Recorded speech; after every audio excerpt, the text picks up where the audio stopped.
जनता के बीच किन मुद्दों को लेकर जा रहे हैं? देखिए, कोटद्वार में तो मुद्दे ही मुद्दे हैं। जब से उत्तराखंड बना है तब से कोटद्वार की हालत बद से बदतर बनी है और थोड़ा बहुत जो काम हुए भी हैं वो उनका अंतिम रूप तक नहीं पहुंच पाए हैं।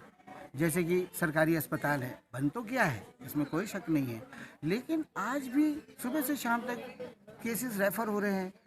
कोटद्वार में कोई केसेस ही नहीं हो रहे हैं, कोई ऑपरेशन ढंग से नहीं हो पाते हैं, थोड़ा भी कोई सीरियस बात होती है तो वो रेफ़र कर देते हैं। रेफ़र सेंटर ही बना हुआ है तो क्या फ़ायदा हुआ?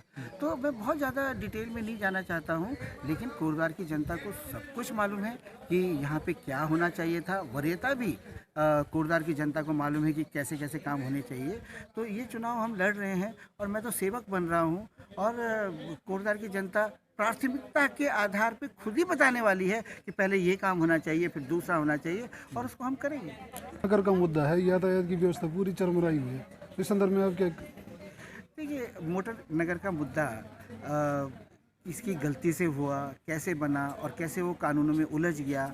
अब एक बार किसी ने कोर्ट में केस कर दिया, स्टे ले लिया तो वो वैसे ही रह जाता है। तो इसको बहुत जो भी प्रतिनिधि यहाँ पे आए, सरकारें रही हैं, तो उनको इसको कानूनी पेचों से निकाल के उसको समाधान करना चाहिए था। लेकिन जो भी प्रतिनिधि आते हैं वो बस जीतने के बाद में कहीं ना कहीं सो जाते हैं, अपने व्यक्तिगत कामों में लग जाते हैं, जनता और समाज छूट जाता है। तो अभी जीतने के बाद अगर कोटद्वार की जनता मुझे आशीर्वाद देगी तो इसमें गहराई से देखना पड़ेगा और हम उसको सुलझाएंगे। अच्छा, जिले का है जो कि भाजपा और कांग्रेस ने इनमें बार बार चुनाव जीता इस मुद्दे को लेकर, लेकिन सरकार गठन के बाद वो इसे छोड़ देते हैं। देखिए, ये कोटद्वार जिला बनना ही चाहिए। छोटी छोटी चीज़ों के लिए हम पौड़ी जा रहे हैं और फिर वहाँ पे रहने की व्यवस्था नहीं है, वापस आ रहे हैं।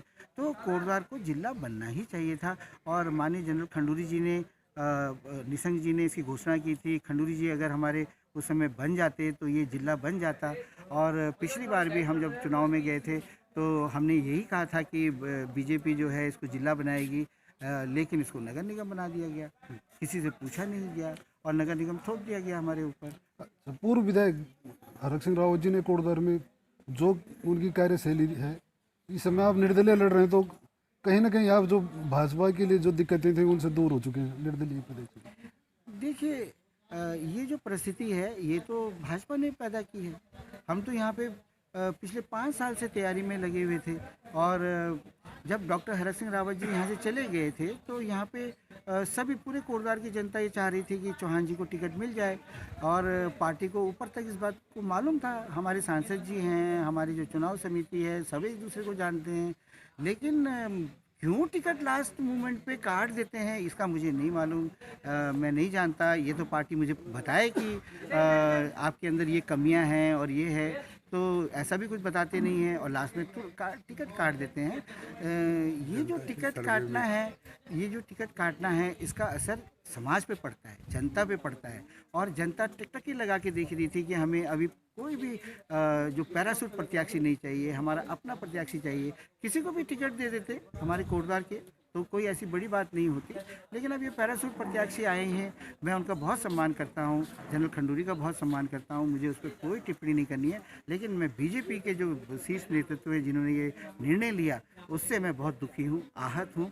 और अब क्योंकि कोटद्वार की जनता ने तो मन बनाया हुआ था कि चौहान जी को लड़ाना है, उन्होंने मुझे कहा कि आप निर्दलीय चुनाव लड़ो और मैं लड़ रहा हूँ। अब कोटद्वार की जनता इसका फैसला करेगी।